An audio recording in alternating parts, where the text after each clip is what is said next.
belum buka ini sih. Ternyata mobilnya juga dicoret atau dipiloks warna merah.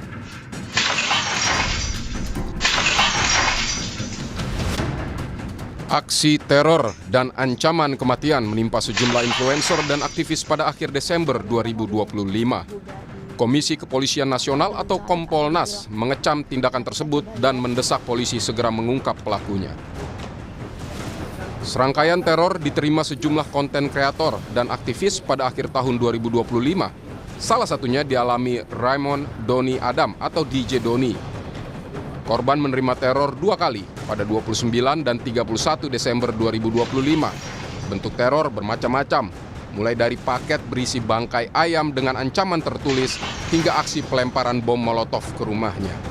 DJ Doni menyebut aksi ini sudah melampaui batas teror karena mengandung ancaman pembunuhan.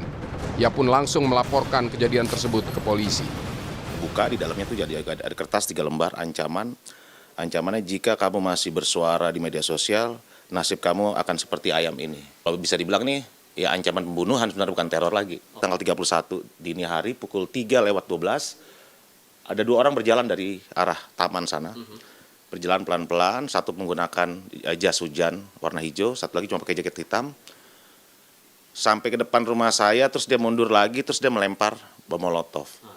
Nah, bom molotov itu setelah dinyalakan, langsung dilempar. Untungnya bom molotov itu di sumbunya mati.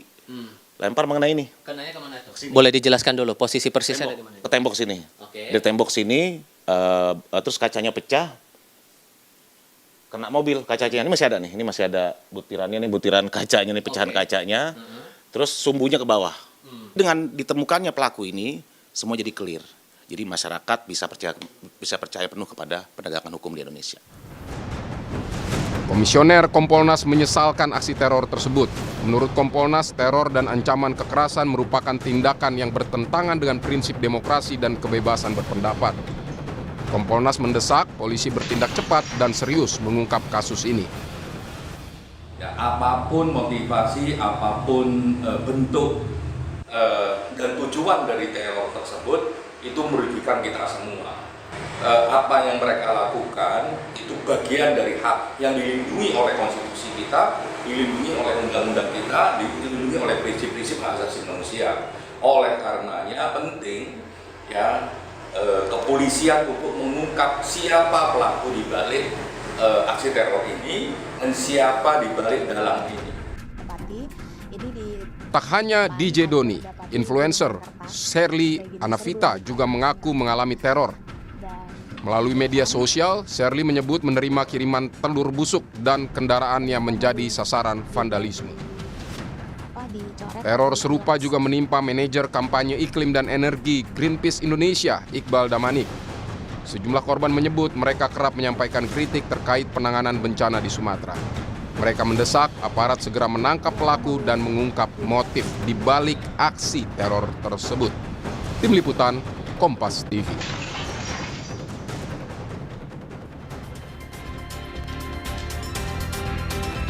Saudara, aksi teror disertai ancaman pembunuhan menimpa pemengaruh atau influencer dan aktivis pada akhir Desember 2025. Mulai dari kiriman paket bangkai hewan, kemudian vandalisme, sampai pelemparan bom molotov ke rumah korban. Komisi Kepolisian Nasional mengecam aksi ini dan berharap polisi segera bertindak.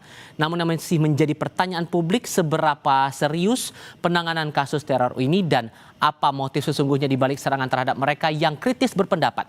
Kami diskusikan bersama dengan para narasumber, sudah bergabung lewat sambungan dalam jaringan Arianto Sutadi selaku pengamat kepolisian dan Hairil Halim selaku manajer media dari Amnesty International Indonesia. Selamat malam semuanya, apa kabar? Selamat malam, Mbak. Selamat malam, Baik, Mas Iqbal. Terima kasih semua sudah bergabung bersama kami. Nanti di paruh kedua diskusi ini, Sherly Anavita selaku pengaruh atau influencer yang juga menjadi korban teror akan bergabung dalam diskusi kami. Sejauh ini Sherly menyatakan bersedia untuk bergabung di Sapa Indonesia Malam. Mas Hairil, kalau membaca polanya ini kan tidak hanya terhadap Sherly, tidak hanya terhadap DJ Doni dalam paket informasi, Greenpeace, Firdian Aurelio juga mengalami hal yang sama. Anda menangkap bahwa pola teror ini yang ujung-ujungnya adalah ancaman pembunuhan ini sama atau ada hal yang berbeda dengan kasus-kasus sebelumnya? Jadi kalau kita melihat memang ini polanya sama. Ini dilakukan secara sistematis ya.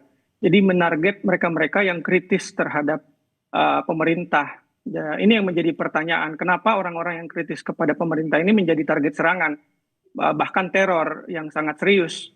Jadi kami melihat bahwa tindakan teror fisik maupun teror digital yang dialami oleh aktivis Greenpeace dan juga sejumlah influencer itu karena tindakan mereka yang aktif mengkritisi pemerintah dalam konteks penanganan bencana di Sumatera. Ini yang perlu kami tekankan bahwa oleh karena itu kami meminta aparat penegak hukum untuk mengusut tuntas teror ini dan mengungkap pelakunya ke publik. Satu yang menjadi catatan kami adalah berulangnya teror semacam ini itu akibat kegagalan negara dalam mengusut teror-teror sebelumnya. Kita melihat ada teror terhadap Tempo pada tahun lalu dalam konteks rame-rame orang mengkritik pengesahan RUU TNI di DPR, itu belum terungkap hingga saat ini. Itu yang perlu kita pertanyakan ke kepolisian, kenapa hingga hari ini belum terungkap, dan inilah menjadi kegagalan negara dalam mengungkap teror-teror sebelumnya. Dan menurut Anda ini aksinya sudah mengarah ke pembungkaman suara-suara publik? Oh, sangat jelas tujuannya untuk menciptakan iklim ketakutan agar orang-orang tidak bersuara kritis terhadap pemerintah. Itu yang harus ditekankan di sini. Dan yang seperti saya bilang tadi, tidak diusut dengan tuntasnya teror sebelumnya, ini merupakan dukungan yang kuat bagi pelaku teror untuk kembali melakukan aksi mereka di kemudian hari. Dan ini terbukti dalam sejumlah rangkaian teror yang kita lihat beberapa hari terakhir, yang menimpa aktivis Greenpeace dan juga sejumlah influencer. Dan kami juga tidak melihat adanya reaksi langsung dari pemerintah mengecam ataupun memerintahkan aparat penegak hukum untuk mengusut tuntas teror ini. Nah, persoalan barunya begini, Mas, sorry saya potong. Karena yang berbicara kritis soal hal-hal tertentu di banyak sektor ini kan tidak hanya para pemengaruh ini saja, tapi ada pihak-pihak lain. Terjadi setelah beberapa Mas Eril, hari kejadian ini berlangsung. Mas Eri, sorry saya potong. Karena yang kita cermati di sini kan tidak hanya mereka-mereka yang kita beritakan terkena teror, tapi banyak sekali yang menyuarakan kritik-kritiknya terkait dengan beberapa hal, berbagai sektor, berbagai isu. Tapi kemudian kenapa orang-orang ini saja yang kemudian disasar? Anda melihatnya memang target yang spesifik, dan apa sih menariknya orang-orang ini menurut Anda? Mungkin dalam konteks influencer, mereka memiliki banyak pengikut di sosial media dan suaranya didengar oleh publik. Jadi mereka menjadi target serangan. Dalam konteks aktivis juga itu karena akhir-akhir ini ada kejenuhan publik untuk mendengarkan informasi-informasi versi pemerintah. Jadi mereka mencoba alternatif informasi dari aktivis, dari influencer untuk sebagai informasi pembanding dari narasi-narasi resmi pemerintah. Inilah yang menyebabkan kenapa mereka menjadi serangan serangan teror. Oke. Pak Ari, kalau mencermati pernyataan terakhir dari Kabid Humas Polda Metro Jaya kepada wartawan, ini disebutkan bahwa masih akan mendalami lagi pola dan caranya. Dan sejauh ini yang baru melapor hanya DJ Doni yang mendapat ancaman bangkai hewan sampai juga dilempari bom molotov. Kalau Anda merasa bahwa kasus ini sesulit itukah untuk diungkap teror dan sampai ancaman pembunuhan ini, Pak Ari?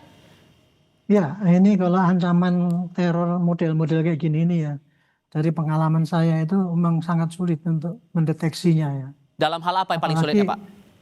Ya, karena ini teror itu tidak kejahatan murni kan. Karena apa? Ini ada unsur-unsurnya menyerang pada orang yang menyerang pemerintah. Sehingga otomatis itu ya nanti itu pasti ada yang menggerakkan kan gitu tujuannya ya. Dia itu bukan hanya pelaku, tetapi ada yang menggerakkan. Nah, ini jadi tantangan berat bagi polisi dalam mengungkap hal-hal yang seperti ini memang.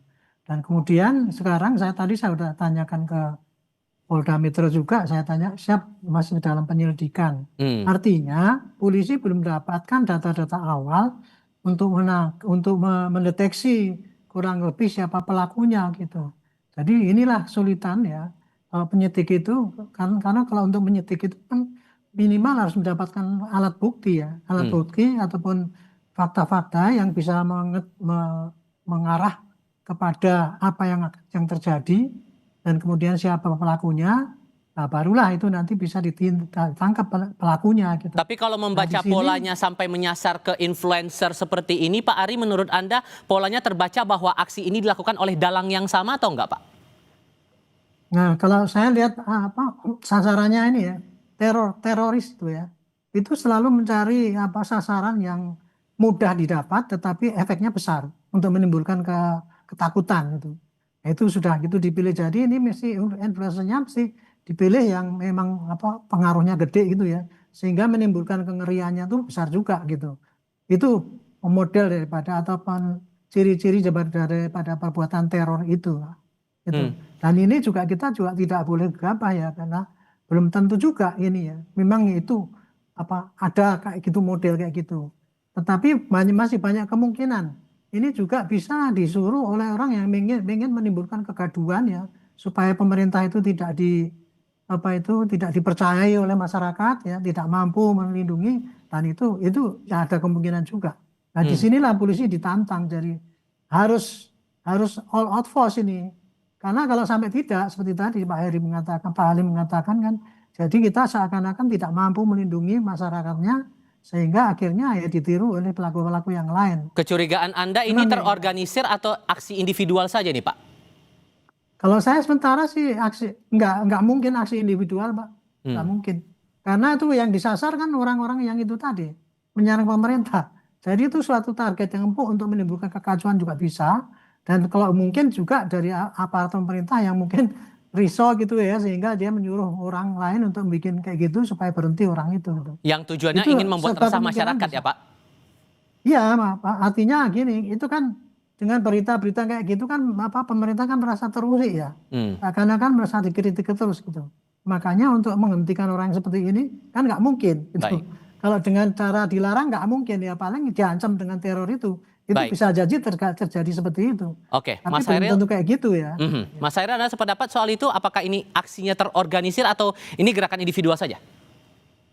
Oh, sangat jelas ini terorganisir, dilakukan secara sistematis karena menarget orang-orang yang kelompok-kelompok yang sama, kelompok-kelompok yang aktif mengkritisi pemerintah.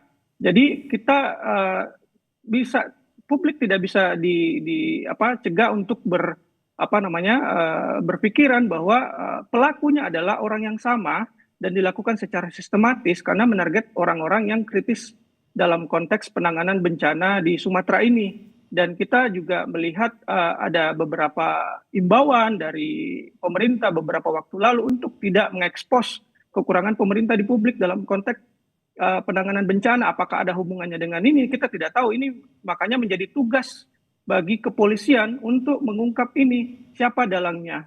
Jika tidak diungkap, publik akan beranggapan bahwa aparat penegak hukum tidak netral dalam menangani hal ini karena tidak ingin mengungkapnya ke publik. Oleh karena itu ini menjadi tugas bagi kepolisian untuk secara terbuka dan terang benderang membuka siapa sebenarnya aktor-aktor yang melakukan serangan terhadap mereka-mereka yang aktif mengkritik pemerintah ini.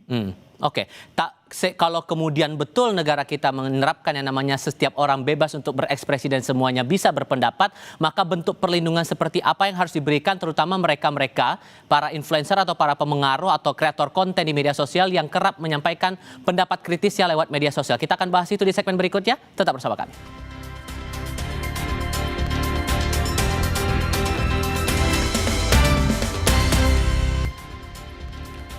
Selain ada Pak Arianto Sutadi dan juga Mas Hairil Halim dari Amnesty International Indonesia, saat ini Shirley Anavita, pemengaruh atau kreator konten yang juga menjadi korban teror saat ini juga ikut bergabung lewat sambungan dalam jaringan. Assalamualaikum Mbak Shirley, apa kabar? Waalaikumsalam, alhamdulillah kabar baik Mas. Terima kasih sudah berkenan memberikan waktu berbicara bersama kami kali ini. Tapi saya juga boleh tahu keadaan Anda dan keluarga setelah mendapatkan teror waktu itu gimana? Apakah masih ada teror sampai dengan sekarang? Alhamdulillah nggak ada teror. Oke, setelah dari menerima teror saat itu, Anda apakah ada rencana untuk melapor juga ke polisi, Mbak? Seperti DJ Doni? Iya, tentu saya kepikiran untuk melaporkan ke polisi. Namun setelah mempertimbangkan dan berkonsultasi kepada beberapa pihak, akhirnya saya memutuskan untuk tidak melaporkan teror yang menimpa Shirley ke pihak kepolisian, Mas Tiva. Karena yang pertama, skala teror yang Shirley terima itu belum sampai pada action yang membahayakan keselamatan. Dan atas dasar itu saya pikir tatarannya adalah masih dalam skala yang boleh jadi memperingatkan. Dan yang kedua adalah CCTV yang Sally punya sebagai bagian dari barang bukti itu harus Sally akui adalah milik tetangga. Jadi Sally posisinya belum memasang CCTV di rumah. Nah, dengan posisi CCTV itu adalah milik tetangga dan tetangga juga sudah sangat suportif, kooperatif sampai saat ini, maka saya pikir tidak perlu melaporkan ke kepolisian. Ditambah posisinya dalam 2-3 hari ke depan, saya juga akan kembali ke Aceh untuk menyalurkan bantuan bersama rumah zakat. Jadi saya pikir dengan melaporkan itu ke polisi, tentu akan banyak nanti proses yang akan tertunda. Saya pikir demikian. Adakah ketakutan tersendiri juga dari Anda, Mbak Sherly, kalau kemudian ini diadukan ke polisi? Tentu tidak. Saya pikir apa yang dilakukan oleh Bang DJ Joni itu saya pikir sudah tepat. Kalau yang terjadi di Sherly, eskalasinya itu lebih dari yang sekarang, saya pikir Sherly juga akan melakukan hal yang sama. Dan dengan pola, yang pertama pola yang serupa, yang kedua pesan yang serupa, yang ketiga waktunya yang berdekatan, maka sebetulnya ada asumsi atau ada dugaan sebetulnya apa yang terjadi di Sherly boleh jadi diorkestrasi oleh pihak yang sama dengan yang terjadi pada Bang Doni. Nah, artinya ketika Bang Doni sudah melaporkan, ketika pelakunya tertangkap atau terungkap, saya pikir itu juga akan langsung berpengaruh pada bagaimana atau teror yang terjadi di Sherly. Sherly berasumsi seperti itu, Mas Diva. Saya coba mau memastikan lagi, apakah setelah mendapat teror itu ada ancaman dari pihak tertentu yang mengarah ke Anda dan keluarga kalau ini diadukan ke polisi, Mbak Sherly? Nggak ada, Mas. Sesudah teror di tanggal 30 itu, tidak ada teror tidak ada teror tambahan atau tidak ada teror lanjutan sesudah itu. Beda dengan Bang DJ Joni kan keesokan harinya itu ada teror tambahan berupa bom molotov yang dilemparkan ke rumah. Nah, di sini nggak ada. Nah, atas dasar itu, saya pikir skala yang teror yang terjadi di Sherly itu tidak perlu dilaporkan ke polisi. Oke, Mas Khairil, dengan niat Mbak Sherly tidak melaporkan itu ke polisi, apakah Anda dari perspektif Anda inilah yang diinginkan sesungguhnya dari pelaku teror itu? Jadi sebenarnya tanpa menunggu laporan dari korban, itu aparat penegak hukum harus secara proaktif untuk mengusut semua rangkaian teror ini. Jadi tidak harus menunggu dari Mbak Sherly untuk melakukan pelaporan ataupun aktivis Greenpeace dan DJ Doni untuk membuat laporan, karena kasusnya ini sudah menjadi perhatian publik. Jadi disinilah tugas aparat penegak hukum untuk secara proaktif mengusut. Itu yang pertama. Karena pertama, negara telah gagal memberikan perlindungan kepada warga negaranya. Nah, itu ujian pertamanya. Ujian keduanya adalah apakah negara mau gagal lagi untuk mengungkap pelakunya ke publik. Jangan sampai negara gagal 2 kali memberikan perlindungan kepada warga negara. Jadi ada atau tidaknya laporan dari korban, aparat penegak hukum harus secara proaktif untuk mengusut secara tuntas rangkaian serangan teror ini. Bisakah kemudian itu dilakukan, Pak Ari, tanpa harus nunggu aduan dulu, polisi bisa proaktif? Ya, memang seharusnya begitu. Ya, jadi tadi kalau Mbak Sherly nggak mau melapor, itu saya juga maklum karena kepentingannya begitulah. Ya, kebiasaan disitulah kesulitan daripada polisi ya. Karena semakin sedikit kesaksian yang masuk itu, semakin sulit kita untuk mengungkap siapa pelakunya. Jadi seharusnya ini ya, mumpung Mbak Sherly masih di sini ya, sebelum berangkat ke Aceh, mestinya penyidik menghubungi Mbak Sherly, nanya apa-apa ini sih kira-kira yang bisa diinikan. Barangkali juga mungkin kalau lewat handphone bisa dilacak handphonenya berapa dari sana. Itu sangat membantu sekali untuk melacak ya. Terutama jejak digital itu ya, kalau ada saja itu sangat mudah sekali untuk melacaknya itu Mbak. Jadi saya harapkan mudah-mudahan sebelum Mbak pergi nanti itu sudah ada polisi yang menghubungi Mbak gitu. Untuk mencari-cari informasi yang ada alat bukti ataupun kesaksian ataupun informasi yang berkaitan dengan itu nanti untuk membantu ini Mbak. Karena tanpa adanya bantuan daripada tambahan saksi-saksi akan sulit bagi penyidik, karena ini kan jejaknya kan tidak kelihatan sekali ya, jejak kejadiannya itu misalkan rekaman CCTV juga tidak ada. Paling pol cuma jejak digital daripada komunikasi Oke. atau kesaksian-kesaksian dari orang yang ada. Ini Tapi bahasanya Pak Ari, sorry saya potong, bahasanya sampai dengan saat ini dari Polda Metro Jaya masih baru menerima dari laporan DJ Doni dan masih menunggu pihak lain untuk melapor. Kesan bahwa ini tampaknya, ada kesan bahwa polisi tampak hati-hati sekali di sini untuk proaktif langsung mengecek siapa-siapa saja pihak-pihak mengalami teror serupa. Ini gimana membaca itu? Itu bukan kehati-hatian kalau itu. Kalau menurut saya sekarang polisi begitu dengar kayak gini harusnya malam ini juga anggota polisi ada datang ke tempatnya Mbak Sherly itu terus tanya informasinya. Nggak harus dipanggil, nggak harus nunggu, harus laporan. Kalau laporan kan habis waktunya. Lagi pula kan kepentingannya juga akan terganggu. Tapi mestinya polisi yang proaktif. Karena ini menjadi tantangan daripada polisi. Kalau sampai tadi ya kita nggak bisa ngungkap, itu dianggap kita itu nggak bisa melindungi warga negara lah, kemudian ada kesengajaan lah. Baik. Itu bisa jadi tudingan itu ke situ. Makanya ini mumpung ini ada di TV, mudah-mudahan ada polisi yang dengar gitu ya. Nanti habis ini atau kalau perlu Pak Sherly telepon aja ke polisi Mbak. Jadi Mbak ngasih informasi gitu. Oke. Polisinya diundang ke tempat Mbak pasti mau Mbak kalau itu. Oke. Saya kira itu pendapat saya. Oke, Mbak Sherly, dengan kasus semacam ini kasus pertamakah atau sebelumnya Anda pernah mengalami hal semacam ini juga? Mbak Sherly? Sebelumnya teror yang serupa, mungkin nggak spesifik seperti sekarang, itu pernah Sherly dapatkan di tahun 2019, Mas.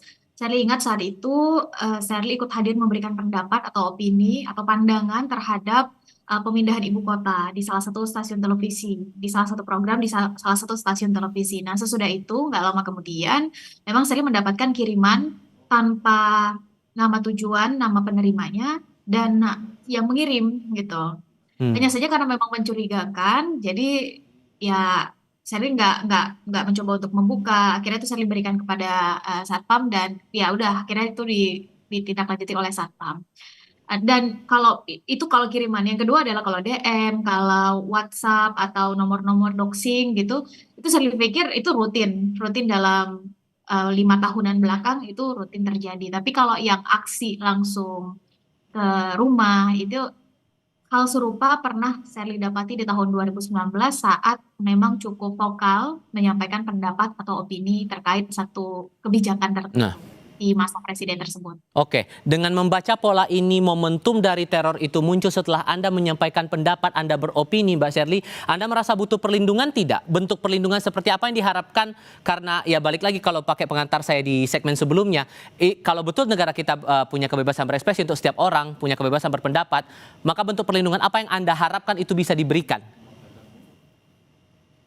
Ya tentu dalam hal ini kalau memang saya boleh jadi masih awam. Jadi ketika tadi mendapatkan penjelasan bahwa sebetulnya proaktif dari pihak yang berwenang itu bisa dilakukan, maka boleh jadi itu adalah perlindungan yang kita semua harapkan. Dan saya pikir konten creator lain yang saya yakin sekali ada banyak konten creator yang sebetulnya juga mengalami hal yang sama, tapi akhirnya nggak berani speak up.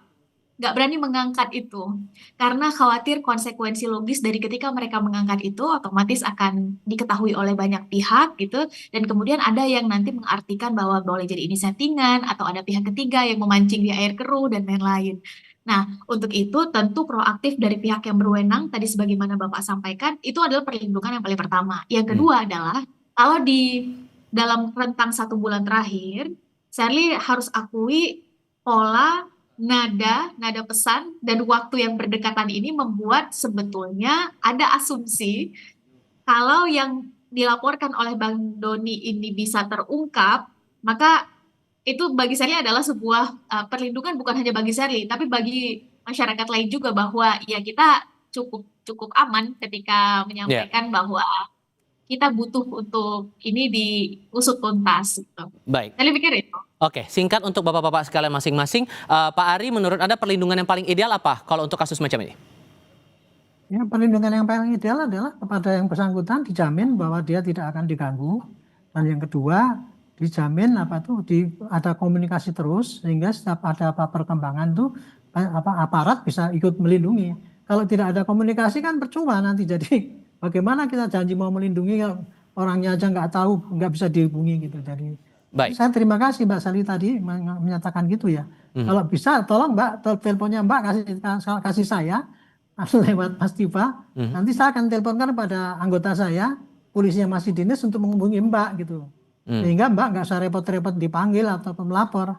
Tapi polisi akan sangat berterima kasih kalau mendapatkan informasi yang tambahan dari Mbak itu. Karena itu satu-satunya kesempatan yang bagus untuk bisa melacak ini. Daripada nanti cuma dituduh sama orang lain bahwa kita nggak mampu. Kita nggak serius dan sebagainya itu. Saya kira polisi akan senang gitu Mbak. Terima kasih.